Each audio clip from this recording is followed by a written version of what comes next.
तो हमारे साथ में ऋतु जी हैं जो बता रही हैं कि इनकी गौशाला में गाय के गोबर से किस तरीके के सामान बनाए जाते हैं। और देखिए बड़े ही सुंदर, मतलब ये आपको देखने में कहीं से भी लग ही नहीं रहा कि ये गाय के गोबर से बने हैं। और ये क्या क्या चीज़ें थोड़ा सा बताएं। ये धूपबत्ती है जो ये गोबर की बनी हुई है। नो केमिकल्स है, इसमें कोई सेंटेड नहीं है जी, और प्योर ऑर्गेनिक है जी, गाय के गोबर से बनी हुई है। और ये दिए हैं, ये गाय के गोबर के दिए, ये सिंपल दिया है, मतलब पेंट नहीं किया है जिसको मैंने, ये इनको मैंने पेंट किया है।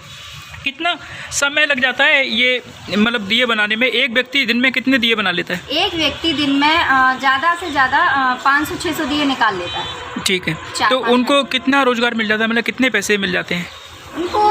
एक व्यक्ति को मतलब अगर वो 1000 दिए निकालते हैं तो 200 रुपये, मतलब एक व्यक्ति पर व्यक्ति 200 रुपये, 1000 दिए पे पर व्यक्ति दे देते हैं। 1000 दिए पर 200 रुपये, 200 रुपये, तो मतलब 500 निकालता है तो मतलब 100 रुपये पर डे के। 100 रुपये पर। तो गांव के लोगों के लिए 100 रुपये भी बड़ी बात होती है और आप उनको काम देते हो। ये देख रहे हैं, ये गौशाला है।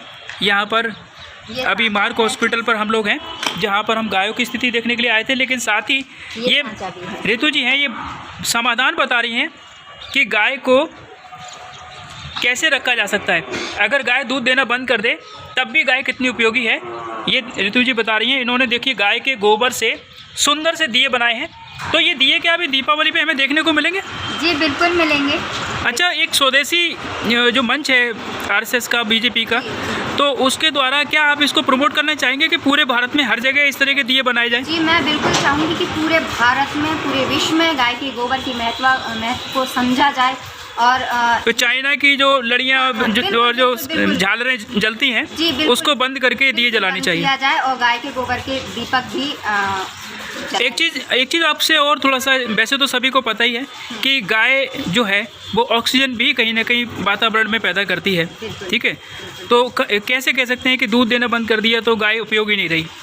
ऑक्सीजन की तो वैसे भी बहुत कमी है, अभी तो सिलेंडरों की कमी हो गई थी बहुत सारी।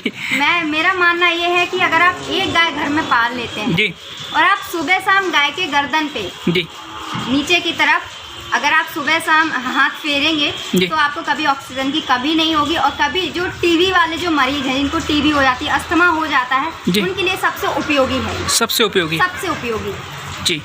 तो खुद इस चीज़ को मैं कर रही हूँ। तो आप क्या चीज़ें बनाती हैं वहाँ पर? मैं अभी भाई साहब, ये मेरा शुरुआत है। मैंने धूपबत्ती और दीपक जी 2 चीज़ों पर मैं काम कर रही हूँ। इसकी प्रेरणा आपको कहाँ से मिली? मैं शुरू से ही, बचपन से ही मेरा था कि गौ सेवा की तरफ रुझान था जी। और पिताजी मेरे एक कृषि हैं, कृषि करते हैं जी, फार्मर हैं एक जी। तो वहाँ से बस देखा कि शुरू से ही घर में गौ माता रही है जब बचपन से, तो बस लगा कि आपका व्यक्तित्व तो बड़ा प्रभावी नज़र आ रहा है और देखने में तो बिल्कुल आप देवी जैसे नज़र आ रही हैं। तो क्या आपका रुझान है ना धर्म संस्कृति को बढ़ावा देने की तरफ? जी बिल्कुल जी। जो हमारी संस्कृति अभी इस ज़माने में विलुप्त हो चुकी है, मैं उस संस्कृति को दोबारा वापस लाना चाहती हूँ। हम लोग क्या, गौ माता हुई, रामायण हुआ, गीता का पाठ हुआ, कोई पढ़ना नहीं चाहता जी। आपको लगता है कि महिलाओं की छवि महिलाएं ही सुधार सकती है और महिला ही बिगाड़ती है? बिल्कुल सत्य है। सत्य है, ये सत्य है। जब आप इनको देखेंगे, मैं अपने दर्शकों को दिखा दूं कि जब आप ऋतु जी को देखेंगे तो आपको जो एहसास होगा वो एक देवी जैसा एहसास होगा, एक बहन जैसा एहसास होगा।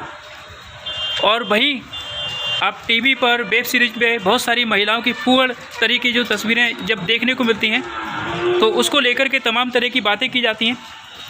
तो ऐसे अच्छे काम भी किए जा सकते हैं जिससे हमारी धर्म और संस्कृति की रक्षा भी हो सकती है। ऋतु जी और बताइए, यहाँ पर आप आए गौशाला पे, आपने देखा, कैसा लगा आपको गौशाला पे? यहाँ पे जो कितने सारे लोग काम कर रहे हैं, इनके लिए क्या कहना चाहेंगे? मैं तो इनके लिए यही कहना चाहूँगी कि आप लोग यहाँ रहिए, जो भी कमियाँ हैं वो आप खुद ही समाधान, यहाँ जो जन सहयोग आते हैं और प्रशासन से भी कुछ चीज़ें उनके सामने रखी कि ये ही परेशानी है, तो इसका समाधान हम सब लोग मिलकर कैसे कर सकते हैं। आप प्रशासन के ऊपर पूरा डिपेंड हो जाइए, प्रशासन कहाँ से करेगा? चलिए चलते चलते कोई संदेश आप ग्वालियर वासियों को देना चाहें, देशवासियों को देना चाहें?